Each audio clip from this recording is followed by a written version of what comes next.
नमस्कार किसान भाइयों।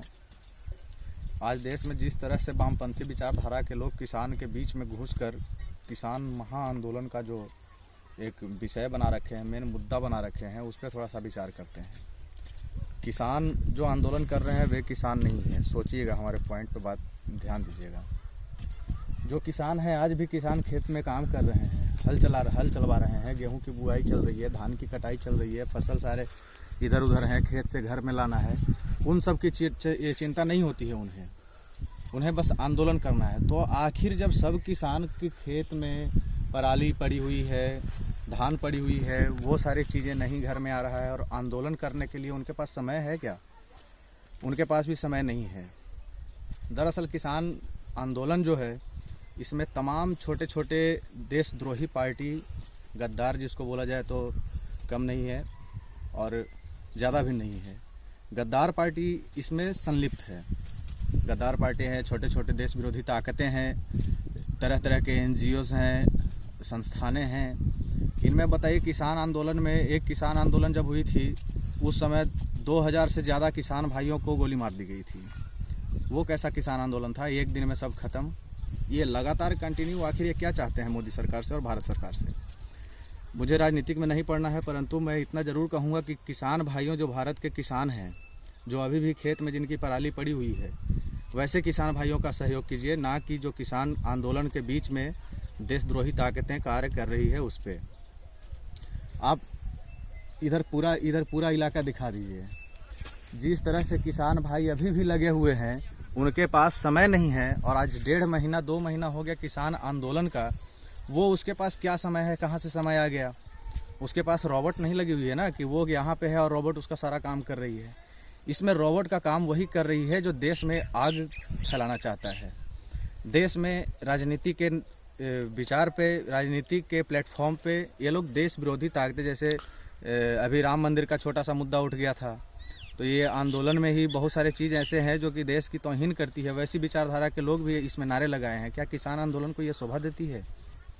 क्या किसान आंदोलन इसीलिए आंदोलन कर रहा है कि भारत के विरोध में जितने भी जो कार्य प्रणाली रोक दी गई है चलने वाली, उन सभी को पूरा से चालू करना है, संचालित करना है? ऐसा नहीं होना चाहिए। किसान आंदोलन को सिर्फ किसान तक ही सीमित रख देना चाहिए।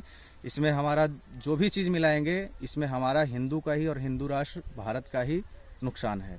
नुकसान इसमें यह है कि किसान के भेष में घुस गए जिहादी लोग, मैं तो जिहादी ही बोलता हूँ, जो किसान के बीच में घुस गए हैं जिहादी लोग, जो अलग अलग विचारधाराएं के लोग घुसे हुए हैं, जो देश विरोधी ताकती के विचारधाराएं के साथ सम्मिलित हैं। मैं वैसे लोगों को से आप लोगों को थोड़ा रूबरू करवाता हूँ। किसान का मतलब है कि जो खेत में कार्य करते हैं, खेत की सारे अन्न को संजोग कर घर में पहुँचाते हैं, संजोग कर रखते हैं, देश में चल रहे तमाम की तरफ परेशानियों को, उसमें उनका सहयोग होता है। और एक किसान कैसा है जो 2 महीना से रोड जाम करके कितने लोगों का वहाँ पे सहयोग किया इन लोगों ने? जो इतने सारे किसान एक साथ इकट्ठा हो जा रहे हैं, जहीं के तहीं रोक दिए जा रहे हैं। कभी उनसे किसी ने, कोई मीडिया ने पूछा कि यदि आपके बच्चे इस जाम में हॉस्पिटल जाने के वक्त रास्ते में फंस जाए तो आप क्या करेंगे? क्या आम नागरिक की जीवन नहीं है? आम नागरिक की भी जीवन है। शायद इस देश का हिंदू सो रहा है, इसलिए इतना मौन है। कोई पंजाब से बोलता है कि हिंदुओं की औरतें 2-2 टके में बिका करती थी। कोई कहीं से कुछ चिल्ला के चला जाता है, कोई फोटो गलत बना देते हैं।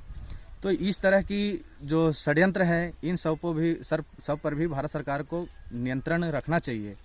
और जिस तरह से हमारे देश में देश विरोधी ताकतें, जैसे भारत में आए हुए विदेशी आक्रांताओं को पनाह मिल रही है, उस विषय पर भी भारत सरकार को थोड़ा सा गंभीरता से सोचना चाहिए।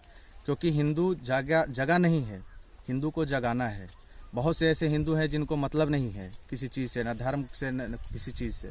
लेकिन उन्हीं सबों के बीच में हमारा जो धर्म मानने वाला है, जो हमारे धर्म के बारे में सही से संचालित करता है हर एक मार्ग को, वैसे लोगों को दबा दिया जाता है। तो इस तरह से हमारा देश जो है, वो हिंदू एकता तो कभी दिखाई नहीं दे गई है, क्योंकि इतने सारे जातियों में लोग बांट दिया है कि हम सबको एक होना बहुत ही मुश्किल है। लेकिन मेरा एक आग्रह है कि सभी को एक होना पड़ेगा, आक्रांताओं की ताकतों को कुचलना होगा, क्योंकि आप और हम नहीं जगेंगे तो आने वाले समय के लिए बहुत लेट हो चुका होगा। अतः आप सभी से मेरा निवेदन है कि आप सभी हिंदुओं को एकत्रित कीजिए, जाति को छोड़ दीजिए, जाति को हटा दीजिए और सभी हिंदू को एक होना होगा। तभी अपना भारत देश है जो महान है, और आने वाला समय में हिंदू राष्ट्र का एक मार्ग खुल जाएगा, यहीं से मार्ग खुल जाएगा और उस मार्ग तक हमें पहुंचना है। स्वामी जी, एक सवाल है, भूख हड़ताल के बारे में क्या कहना चाहते हैं? भूख हड़ताल तो बहुत से लोग भूख हड़ताल ही समझते हैं कि भूख हड़ताल का मतलब ये नहीं कि हम कुछ भी पीछे से खा रहे हैं और सामने से छाती चौड़ा करके भूख हड़ताल पर बैठे हुए हैं। वैसे पाखंडियों को तो मैं बोलता हूँ लाठी से मारो, उनको कुचलो, क्योंकि यही ऐसे ऐसे फन है जो बाहरी आक्रांताओं के जो पत्ते हैं उनको पनाह दे रहे हैं।